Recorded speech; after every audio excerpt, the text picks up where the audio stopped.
Jaz-O, Jigga, Million.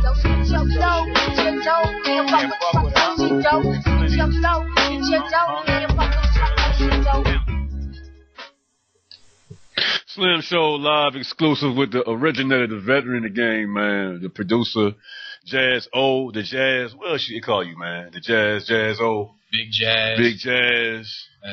That's about it. No, speaking of that, man. Speaking of that, I got some other nicknames, you know. Some they call you to your face, right? Johnny Young. Yeah, that's what's happening.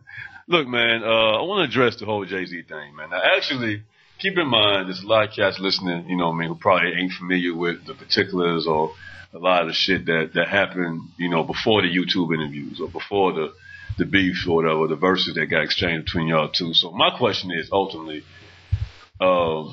you know, y'all came up in the same neighborhood. You know the cat from way back, young cat, new in the game as far as hip-hop is concerned. You took him under your wing. From that point, man, what happened? I mean, I could say a lot of things, but I think the gist of it all is he had an agenda. Sometimes things happen so fast, you know. I mean, I went through it. I didn't handle it the same way, and it wasn't to the same magnitude. But at the same time, I experienced the same thing that he experienced. Like, all of a sudden, you know, here's this deal situation, this popularity, you know, this money, and you know, I understood it to a point, but I'm gonna say this, you know, everybody's not built the same, you know, and if it's insulting to him, then, you know, so be it. But everybody's not built the same. And in his defense, I gotta say, everybody has their own reason for doing whatever they do, you know. And me as a man, you know, I mean, I was upset naturally because, you know, you expect reciprocity, you know, between you and your people. And but on the other side of that, you know, you're not the same people. Now, when you say that, Jazz, you're basically saying, I'm asking, bro, I'm not putting words in your mouth, but just to clarify your statement, are you saying that when Jay got to a certain level in the game, he didn't show love to a certain extent back to you?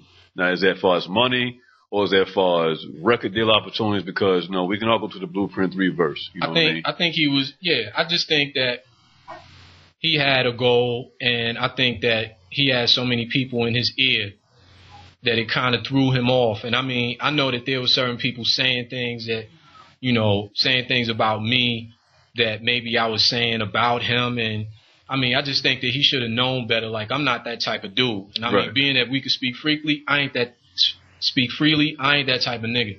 Right. You know what I'm saying? I'm a straight up person. You know, if I got something to say to you, I'll make a choice. I'm either not say it to you or I'm gonna say it to you. I'm not gonna say it to somebody else. I don't see the purpose. So there was a whole third party intervention between y'all. Yeah, there was a lot of stuff, and I kind of took the blame for a lot of things that other people did because I was the only honest person that was able to that had the or felt the responsibility to stand up and say, like, look, this is not right, and if we all friends, then this should be out in the open. Let's put it on the table and work it out. You know, if y'all a bunch of bitch niggas, then don't tell me. Right. You know what I'm saying? Because I'm doing everything based on us all being friends. And if we're all friends and we all family and we together and we moving as a unit, then this shit should be put on the table. If y'all want to act like a bunch of faggots, then, you know, of course, then, you know, do it the other way, but don't tell me, because I'm going to put it on the table. And that's what it was. And I became like the scapegoat for a couple of things, and you know, it didn't really bother me because I'm like, you can't kick my ass, and you know, you can't do nothing to me that I can't do to you. So that wasn't the problem. The problem was that's just how it happened, and usually the more popular person looks like the right person, you know. And at that time when everything's jumped off, you know, he was the more popular person, so he looked like he was right, you know. And when he says something, more people are going to hear it, and you know. Just things like that. But to be honest with you, I don't really care that much about that because I know. And we already discussed, you know, I mean, that you want to kill that. So this very well maybe the last time you even talk about this shit. As far as you and Jay. And I don't really, understandable. And I don't really mind talking about it. It's just, you know, I'm not going to get into any opinionated anything. Right. You know what I'm saying? Like, I stick to the facts with it.